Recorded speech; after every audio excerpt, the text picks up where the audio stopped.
So let's talk about this Brighton game. Now, I like to think on this channel I try not to make reactionary content, so I left this game a day now to sort of get my judgment of what happened and see if I felt strongly about the opinions I had yesterday. Now, I will start off by saying this is not the end of the world like some people think. I do think, of course, the suspension is bad for the future of games we've got, you know, the Tottenham one coming up, and overall I do think Arsenal need to be winning these games, especially at the Emirates. But it's early in the season.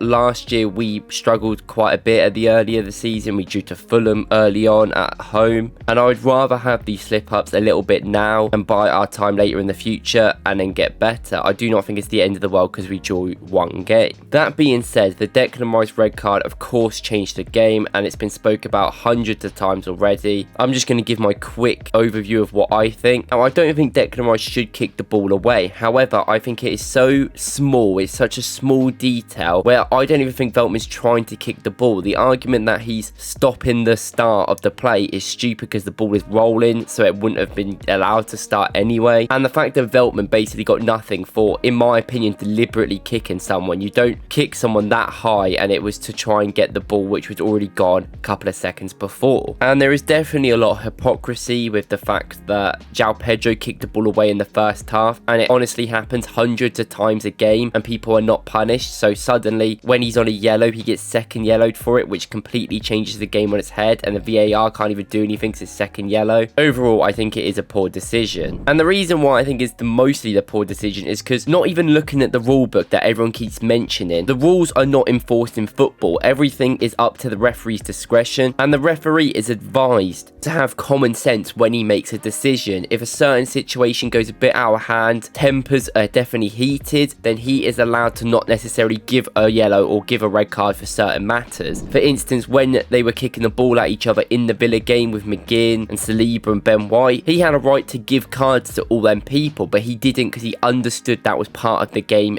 It was just tempers were flaring up and he needed to calm it down. And I think that the referees do have a responsibility to have this, and I feel like Chris Kavanagh did not do that on the day. And this is not the first time that he's screwed us over in decisions, and I'm not one that would go out there and blame the refs usually, but just making decisions like this you've got to be a lot more careful with, and I feel like it was very unfair on the day. Now, that being said, Declan Rice still got to do better overall. I don't think he had a great game before it, and overall I think Arsenal need to do better as well. Brighton are a really good side, and our start of the season is obviously the worst and the hardest out of any other team, but we've simply got to be getting results in these games, and we've still got to be going for it a little bit more when we go down to 10. It is true that teams like Liverpool, teams like Man City, when they're at home and they go down to 10 men, they do control the game. They get most possession and they try and dictate play knowing they've got the better players. Now, Brighton aren't just an awful team, they are incredibly good and have a really good young manager. That being said, I wanted us to attack a little bit more, and we ended up giving Brighton pretty much the whole ball, and we were trying to play a counter-attacking system, which we all know Arsenal are incredible at. And although we probably could have had some chances if some passes went our way, I was very let down by the team I felt like in the game. And it is going to be really frustrating not having Declan Rice for our Tottenham away game, who are going to be a very hard team. They do very good running off the ball, they're a very quick team, and are we going to really trust Partey to be the lone six in that game? It's going to be tough, especially Marino's injury. And I think overall it's been quite a bad few days for Arsenal. We obviously had the game, transfer deadline day was what it is, we did get Sterling in the end, but they made it clear that they only got him because they felt like it was a really good market opportunity later on in the market. Now, that is completely fair enough, but we almost had a situation where we didn't have another player going in up front. And if you think about it right now, we've got Declan Rice, who is going to be suspended for the Tottenham game. We've got Gabriel Jesus, where is he? Still injured. So what team is he even going to play? Now, I've said and heard people talk about Timber in midfield, which I think would be good, but I don't think he'll play that to experiment that against Tottenham in the first game. So to me, it's probably going to be Havertz in midfield, which I know can be bad, and one of Trossard, Martinelli or Sterling up front with one of the others on the left wing. Now, I know the Marino injury has actually hurts a lot as well, because that 6-7 week injury, he's going to miss the Man City game, he's going to miss the Tottenham game, potentially might miss Liverpool, might be back for that a little bit on the bench. And it just feels like everything has kind of gone bad for Arsenal right now. But I will say that it's better that things go bad now than they will do in a couple of months' time. And of course, I know we had that bad December before where we were awful last season and we had some really bad results. Some games weren't really our fault, we got a bit unlucky, but some games it was our fault. And then we went on that incredible form and we lost one game and didn't win the league. Now, I understand that. And Man City and Liverpool, I think, do look both really good at the start of this season. But last season, we were behind for most of it and we came back and probably should have won it in the end. So I don't think it's a reason to panic. We didn't lose the game. You know, we still got a point against another good team. We beat Villa away, which is obviously an incredible win. The Tottenham game coming up is where we can really see what we are going to do with this side this year and really see how serious we are taking this opportunity. And it's going to be a very limited team for us. Like in midfield, I think our midfield struggled against Brighton overall. I don't think any of them particularly played incredible. And when your midfield is struggling, it's going to be hard for your attack to actually get anything going, your defense to get cover sometimes. The midfield's the core part of the team, and I think we need to really be doing better. Now, overall, I don't really have much to say about the game. I felt we were decent in the first half. Obviously, you know, Brighton are a good team. They're going to have chances. But in the second half, after the red card, I think we played a really negative stance, and I think overall that hurt us in the end. Obviously, defending for the goal isn't great. And overall, I think a lot of our defending this season to start has actually been quite disappointing compared to last year. We seem a little bit nervy, a little bit agitated sometimes, and we make poor decisions. Gabriel keep going out there to fight people, and he's trying to get fouls, and it's not working. And there just seems to be a disconnect with people like Timber finally coming into the team, obviously Calafiori coming on. There just seems a bit change within the team, and we're not really getting there. That being said, I do think David Raya has started the season tremendously, and I do think he is not the fault at all. Last year, you could argue he was probably one of the worst players in our defense and got a lucky golden glove, but this season I'd say he completely deserves his one goal he's conceded so far because he has been brilliant in the games. Now, I'm a bit dejected by this result, I can't lie. Like, it is disappointing, especially early on, to just get this sort of reality of where we should be and we should be doing better. Of course, you can always look at the ref, and he definitely is a poor decision in my opinion, but we have to be playing better overall. In a sense, I'm happy we've got an international break now. We can, I think, recharge the batteries a little bit, figure things out a little bit more, and come back when we've got an incredibly hard schedule to start off with. Obviously, we've got Man City away, Atalanta away on the Thursday, and Tottenham away first games back. So that could make or break the season. I know it's early. I don't think it necessarily will, but we have to be getting some positive results, at least in a few of them games. Let me know what you guys think about the Declan Rice decision. I think overall, I think that's the main thing we're going to talk about. But overall, about our performances. Now, there's a lot of tactical things I could go into, and I might do in a couple of videos. We'll see how I feel. But let me know what you think overall. I just want to get a gauge of reaction because it can be quite dejecting. But right now, I think we still should be a little bit positive. But undoubtedly, the result is questionable due to refereeing and is not a great performance overall. But we did play a decent team. A team we definitely should be beating, of course. But at the end of the day, we're just going to have to take it for what it is at this point in time. There's definitely things Arteta needs to figure out, and I'm sure the team will get better when we've got people like Marino actually come in and play, whenever that's going to be at this rate. And at least with the depth with Sterling, we've got a little bit of an attacking transitional threat, which could give us some difference against teams that are going to mid-block us, because I think it's quite clear that every team are going to try and play a mid-block against us this season, so we need to get better at playing against them. But thank you guys for watching this video. Let me know what you guys think in the comments, especially about the Rice decision. I want to see your guys' opinion, and if you agree or disagree with anything I've said in this video. Thank you guys for watching, and I'll see you in the next one.